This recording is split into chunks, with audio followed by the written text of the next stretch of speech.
स्वर सुधा मंच पर आप सभी का स्वागत है।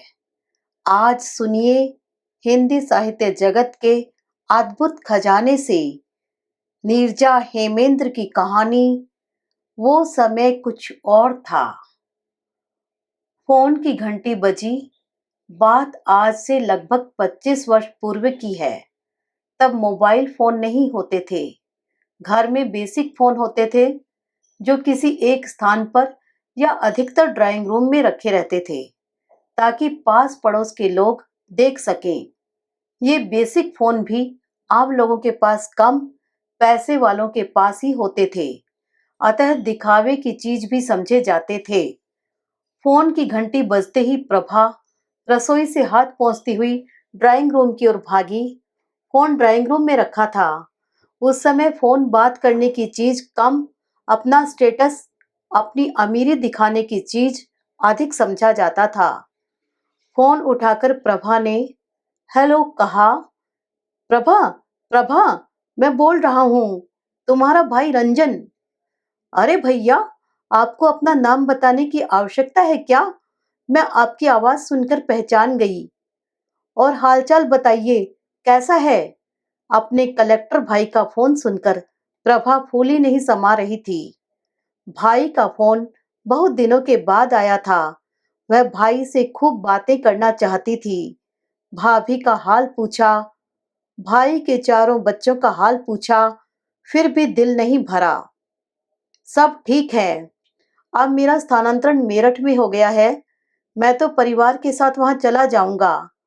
यहाँ लखनऊ में इतना बड़ा घर है, घर खाली रहेगा, इसकी देखभाल करने वाला कोई नहीं है। बड़ी चिंता में हूँ। तुम्हारे अतिरिक्त मेरा और कौन है जिससे अपनी परेशानी कह सकता हूँ? अपने बड़े भाई की बात सुनकर प्रभा भावुक हो गई। अपनी बात कहकर भाई ने फोन रख दिया। फोन रखने के पश्चात प्रभा सोचने लगी कि भाई लखनऊ में रहता है, जहां उसके घर से लगा हुआ, यानी कि उस घर के आधे हिस्से में मेरे एक और छोटे भाई का घर है। मेरे दो ही तो भाई हैं। दोनों के हिस्से बड़े घर आए हैं। कुछ ही दूरी पर दूसरे मोहल्ले में मेरी एक छोटी बहन ब्याही है। बड़े भाई चाहें तो उस बहन से भी घर की देखभाल करने के लिए कह सकते हैं। दोनों भाइयों के परिवार में बातचीत नहीं है।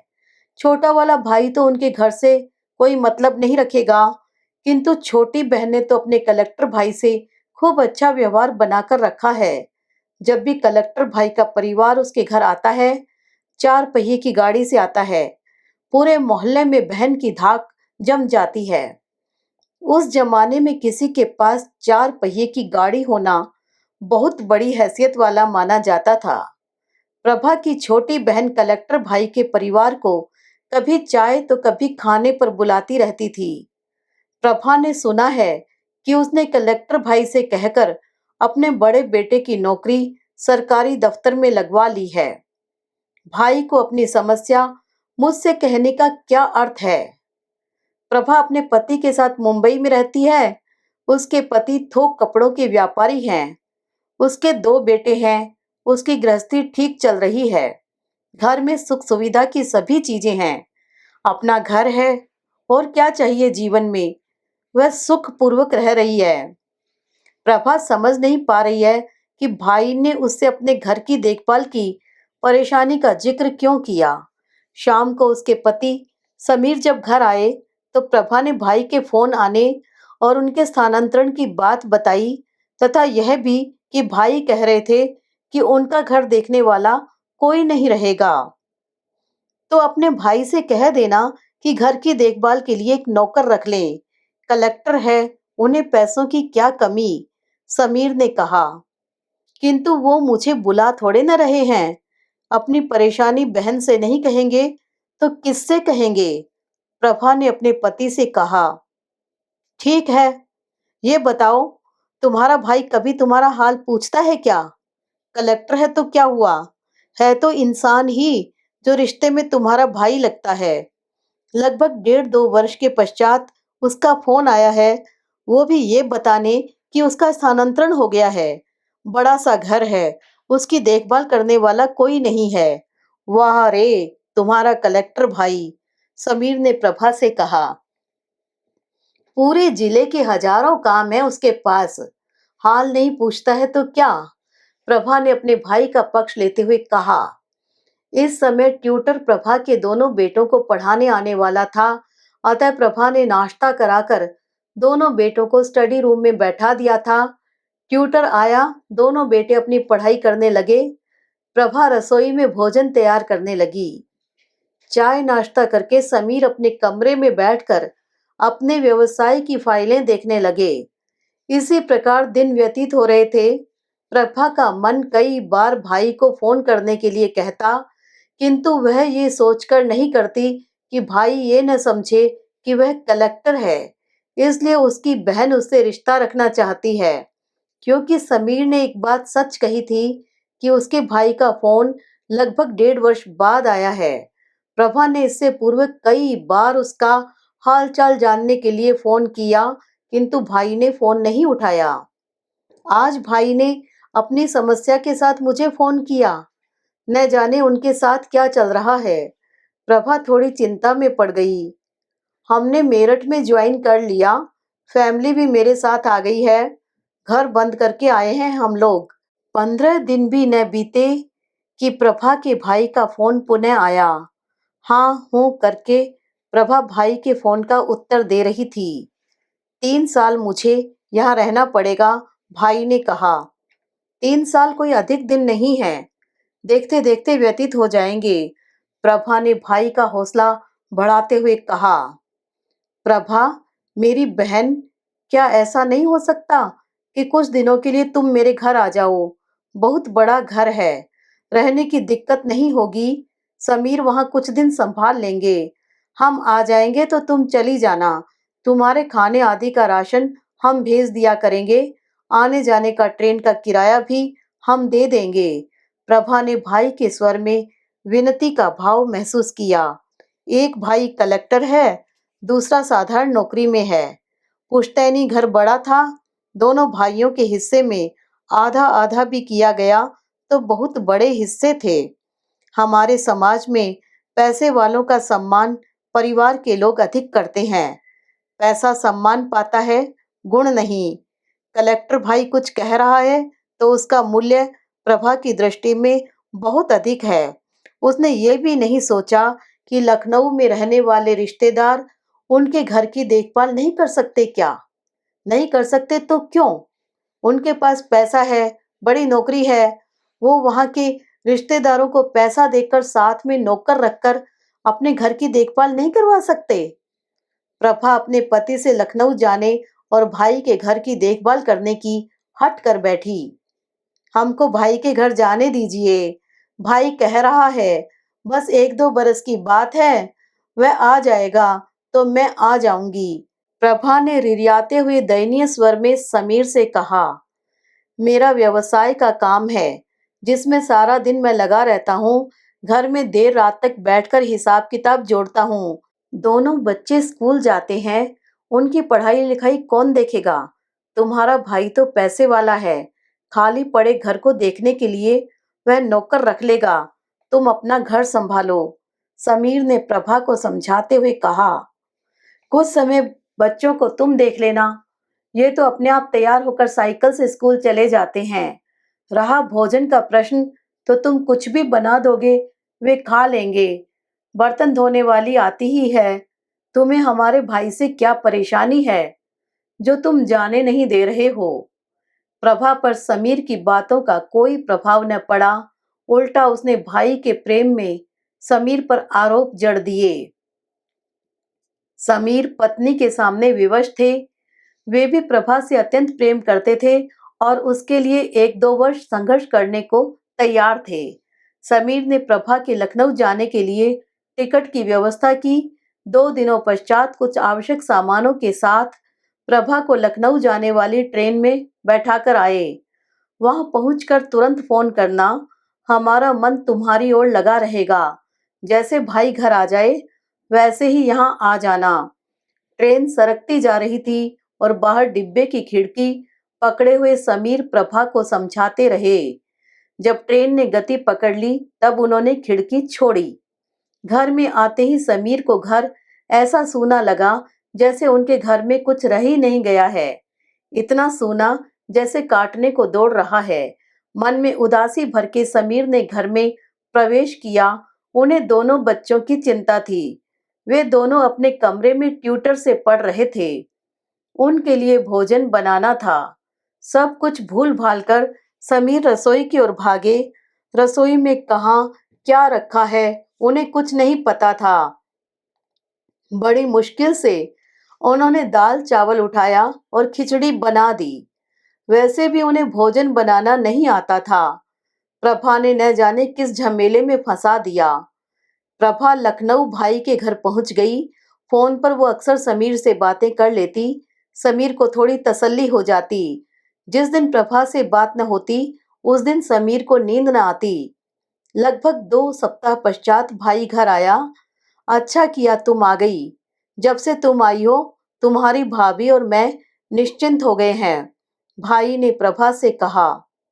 रसोई का सारा सामान खत्म हो रहा है। ट्रेन का किराया भी दे दो। मेरे पास कुछ पैसे रहेंगे तो हर्ज गर्ज में काम आ जाएंगे। प्रभा ने सकुचाते हुए भाई से कहा। ट्रेन का किराया? तुम अपने पैसे से नहीं आई हो? ये लो कुछ पैसे रख लो। बगल की दुकान से राशन ले लेना। अभी वेतन नहीं मिला है। भाई ने कहा। कलेक्टर भाई घंटे भर रुका और चला गया। न तो उसने प्रभा के पति का हाल पूछा न ही बच्चों का। प्रभा का धन्यवाद करना तो दूर की बात थी। उसने कहा था कि ट्रेन से आने जाने का किराया दे देंगे। उसने तो एक तरफ का भी नहीं दिया। पैसे इतने कम कि सप्ताह भर का राशन भी ना आ पाए। कदाचित भाई दोबारा शीघ्र आए और शेष पैसे दे जाए। यही सोचकर प्रभा ने संतोष कर लिया। शाम हुई और प्रभा ने अपने लिए 2 रोटी और सब्जी बनाकर रख ली। समीर भी काम पर से आ गया होगा। यह सोचकर उसने समीर को फोन मिलाया और अपने घर व बच्चों का कुशल क्षेम पूछा। रात हुई। रोटी सब्जी खाकर प्रभा सो गई। दिन में कभी कभी प्रभा का मन उदास होता तो वह अपनी बहन के घर चली जाती। बहन आश्चर्य करती कि कैसे तुम अपना घर बच्चे छोड़कर मुंबई से यहाँ चली आई, वो भी भाई के खाली पड़े घर की रखवाली करने।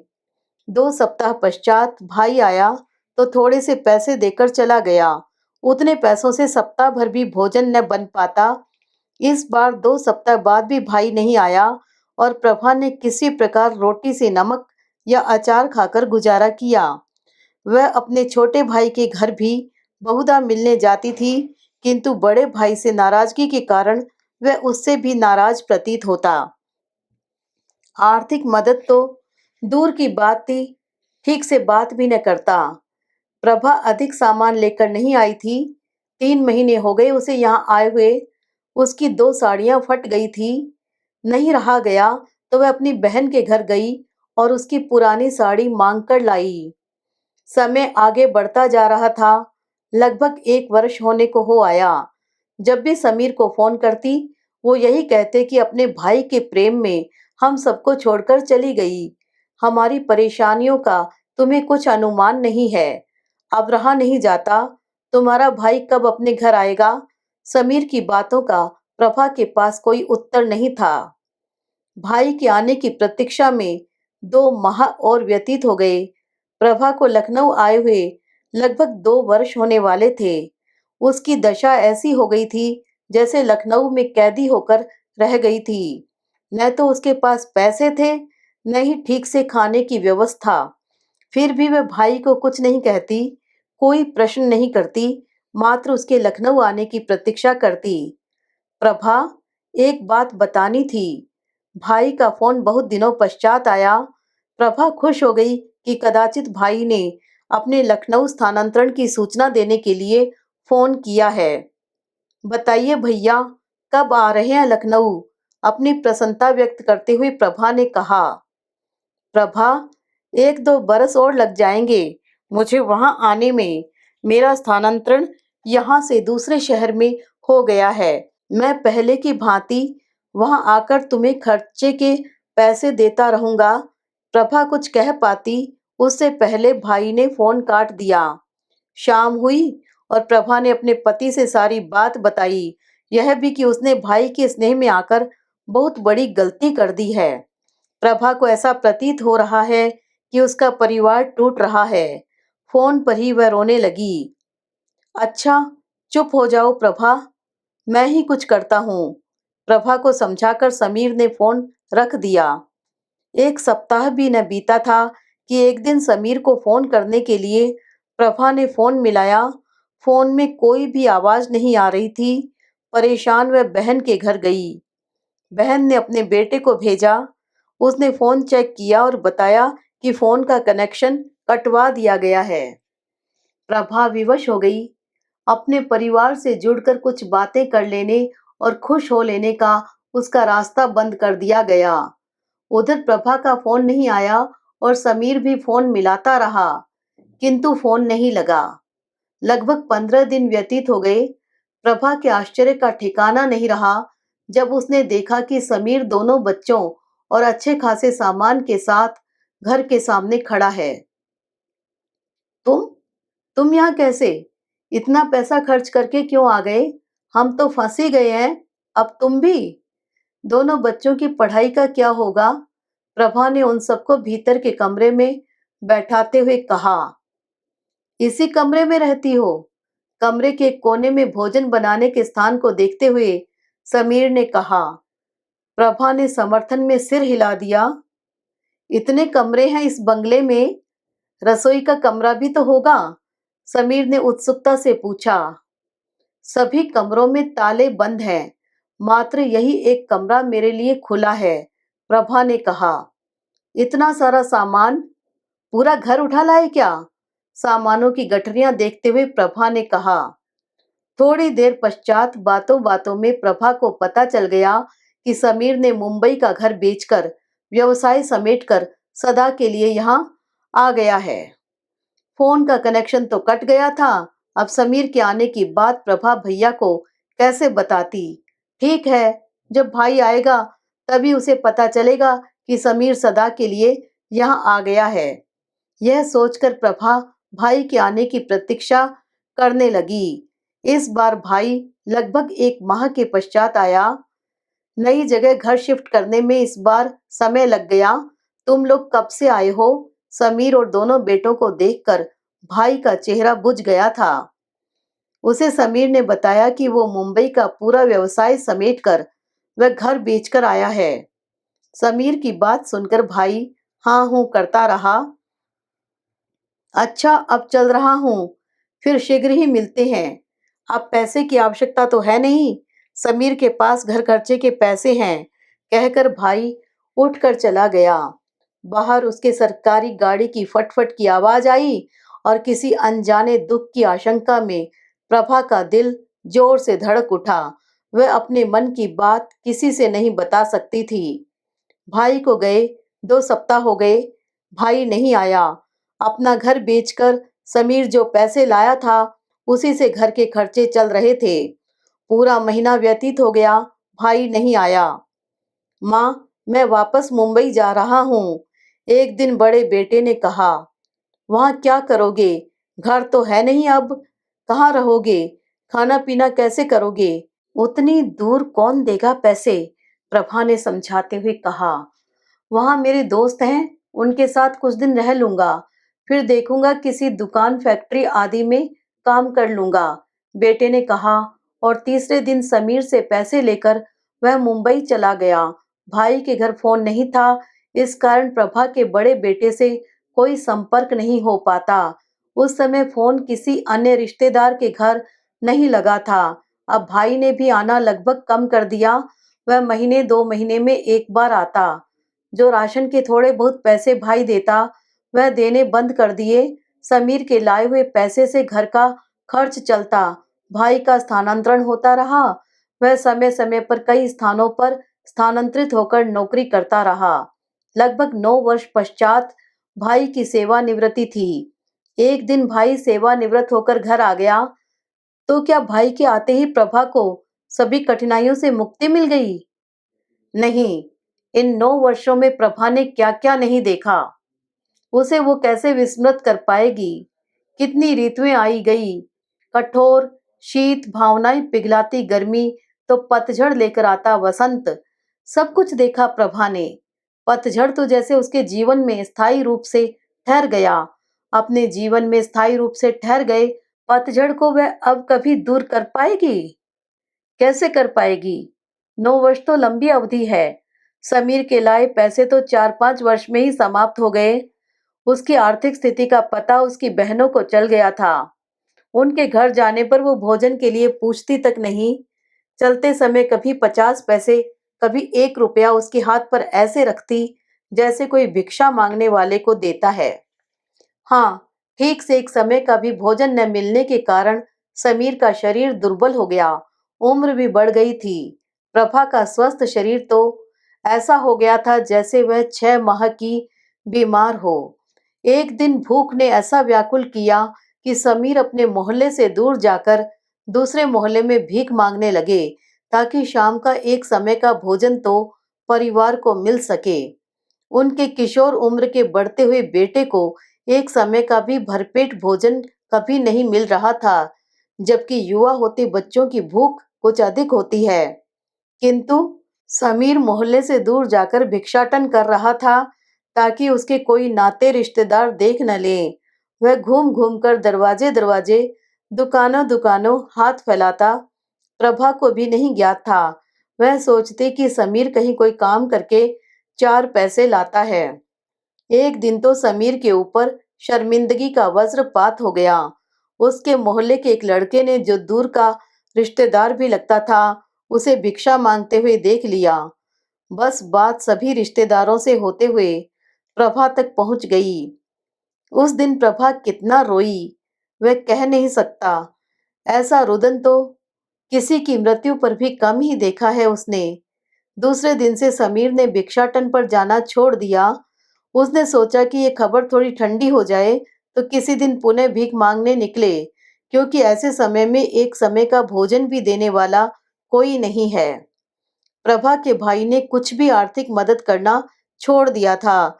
वह निश्चिंत था कि प्रभा उसके घर की देखभाल कर रही है, अतः कभी कभी ही आता। अब समीर कभी मोहल्ले में निकलता तो सभी उसे अजीब नजरों से देखते। इतना अपमान कदाचित समीर की सहन शक्ति से बाहर हो गया। एक दिन हृदयाघात से उसका निधन हो गया। प्रभा बदहवास हो गई। समीर के जाने का दुख तो जो था वो था ही। उसकी मिट्टी कैसे उठेगी, पैसे कहाँ से आएंगे। उसका बेटा पास के रिश्तेदारों से बोलकर आ गया। बगल में रहने वाले भाई व बहनों ने चंदा करके समीर का अंतिम संस्कार किया। शाम तक सभी अपने अपने घर चले गए। एक बहन ने प्रभा व उसके बेटे के लिए भोजन भेजा। किसी प्रकार 2 निवाले गले से प्रभा ने उतार लिए। अगले दिन की व्यवस्था कैसे होगी, ये प्रभा को भी नहीं मालूम। बड़े कलेक्टर भाई को समीर के न रहने की बात पता चली तो वो आया और कुछ पैसे देकर चला गया। अगले वर्ष उसकी सेवानिवृत्ति थी। भाई ने यह भी बताया कि घर की साफ सफाई, पुताई व कुछ मरम्मत का काम भी अगले माह से होगा, जिसके लिए वह आदमी व मजदूर लगवा देगा। प्रभा को भी यह कमरा खाली करना पड़ेगा। यह सुनकर वो सोचने लगी कि अब वह कहाँ जाएगी, कौन उसे अपने घर में रखेगा, कौन शरण देगा। प्रभा को कुछ भी समझ में नहीं आ रहा था। दिन व्यतीत होते जा रहे थे। बस 15 दिन पश्चात मजदूर काम पर लग जाएंगे। 15 दिनों में भी कुछ दिन ही शेष हैं। अभी तक रहने की व्यवस्था नहीं हो पाई है। दीदी, भैया ने फोन करके कहलवाया है कि आप ये कमरा खाली कर दो। इसकी मरम्मत और पुताई आदि होगी। तुम हमारे बाहर वाले कमरे में चलकर रह सकती हो। बाहर वाला कमरा खाली है, भाई ने कहा और चला गया। भाई की बात सुनकर प्रभा सोचने लगी कि वो बाहर वाला कमरा, जिसकी दीवारें बिना पलस्तर की हैं, दीवारें ही क्यों, फर्श पर भी ऊबड़ खाबड़ ईंटें हैं। अम्मा, हमें छोटे मामा चारपाई देंगे सोने के लिए? उस कमरे का फर्श तो कच्ची नुकीली ईंटों का है, बेटे ने कहा। देखते हैं बेटा, अभी तो यहाँ से अपना सामान हटा लेते हैं, प्रभा ने बेटे से कहा। प्रभा ने अपने बेटे के साथ मिलकर सारा सामान छोटे भाई के बाहर वाले कमरे में एक कोने में रखवा दिया। मामा जी, आपके पास कोई पुरानी चारपाई होगी? बेटे ने अपनी अम्मा के कहने पर घर के अंदर जाकर मामा से पूछा। नहीं बेटा, अभी इस समय तो नहीं है, जब होगी तब दे देंगे, मामा ने कहा। बेटे ने आकर मामा की कही बात अपनी अम्मा तक पहुंचा दी। अम्मा, एक काम करते हैं, मामा की ईंटों का चट्टा बाहर सड़क के किनारे लगा है, ईंटें लाकर हम आधे कमरे में बिछाकर फर्श ठीक कर दें। उस ईंट पर चादर बिछा देंगे तो फर्श की ईंटें चुभेगी नहीं। बेटे ने अम्मा से कहा। चलो बेटा, ईंटें लाकर बिस्तर बनाते हैं, प्रभा ने बेटे से कहा। दोनों माँ बेटे ने बाहर से ईंटें लाकर आधे कमरे में बिछा दी तथा उन ईंटों पर पुरानी चादर और दरी बिछाकर बिस्तर तैयार कर लिया। प्रभा छोटे भाई के दिए गए कमरे में रहने लगी। बड़े भाई के घर में जोर शोर से मरम्मत का काम चल रहा था। प्रभा और उसके बेटे ने बिस्तर तो बना लिया, किंतु इस पेट का क्या करें? प्रभा का शरीर तो जर्जर होता जा रहा था। वृद्धावस्था की ओर तो वह कब की बढ़ चुकी थी। छोटे भाई की पत्नी प्रभा को पसंद नहीं करती थी। भाई कहकर जाता कि इन्हें भी कुछ खाने को दे देना। वह इतना भोजन भिजवाती कि दोनों का आधा पेट भी न भरता। जबकि प्रभा ने अपने बेटे को छोटे भाई के घर के काम करने को लगा दिया था। छोटे भाई की पत्नी उससे घर के सारे काम करवाती। प्रभा ने कई बार अपने बेटे को बर्तन मांजते भी देखा। देखकर आंखें अश्रु से भर गई। उसने अपने अश्रुओं को बाहर निकलने से रोक लिया, कहीं भाभी देखकर बुरा न मान जाए और जो थोड़ा सा भोजन भेजती है वो भी न भेजे। 6 माह व्यतीत हो गए। बड़े भाई का बंगला ठीक हो चुका था। बंगला देखने से ही प्रतीत होता था कि किसी बड़े धनाढ्य व्यक्ति का घर है। वे सेवानिवृत्त होकर अपने परिवार के साथ घर आ गए थे।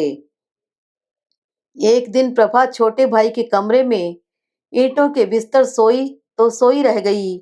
वह सोई न रह जाती तो क्या करती? बड़े भाई ने भी तो उसका और उसके किशोर उम्र के बेटे का हाल नहीं पूछा। कलेक्टर की पत्नी भी तो उसे मेहमानों के आगे से हटाए गए सीले हुए बिस्कुट भर खाने को देती है और कुछ नहीं। प्रभा ने भी दुनिया देखी थी। वह समझ जाती थी कि ये मेहमानों की प्लेटों के बचे हुए बिस्किट हैं। प्रभा की मिट्टी भी मिट्टी में मिल गई। बच गया उसका किशोर उम्र का बेटा। वह दिन भर बाहर बैठकर रोता रहता। उसे चुप कराने वाला या पुचकारने वाला कोई नहीं था।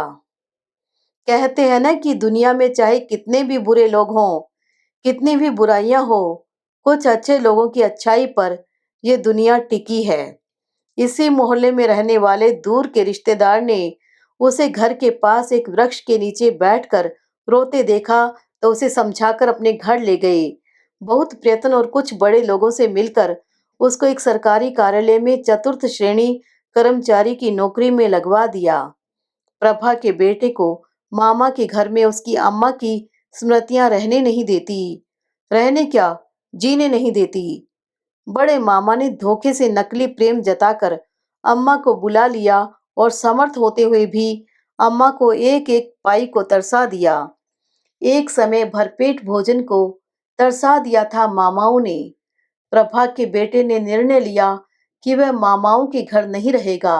अब जिन्होंने नौकरी लगवाई है उनके घर के ही किसी कोने में रहेगा। उन्हें अब वो बाबू कहने लगा था। वह जानता है कि बाबू का अर्थ पिता भी होता है। अब वो दिन में कार्यालय के काम करेगा, सुबह शाम बाबू के घर के काम कर दिया करेगा। उसने बाबू से विनती की कि उसे अपने घर के कोने में रहने की जगह दे दें।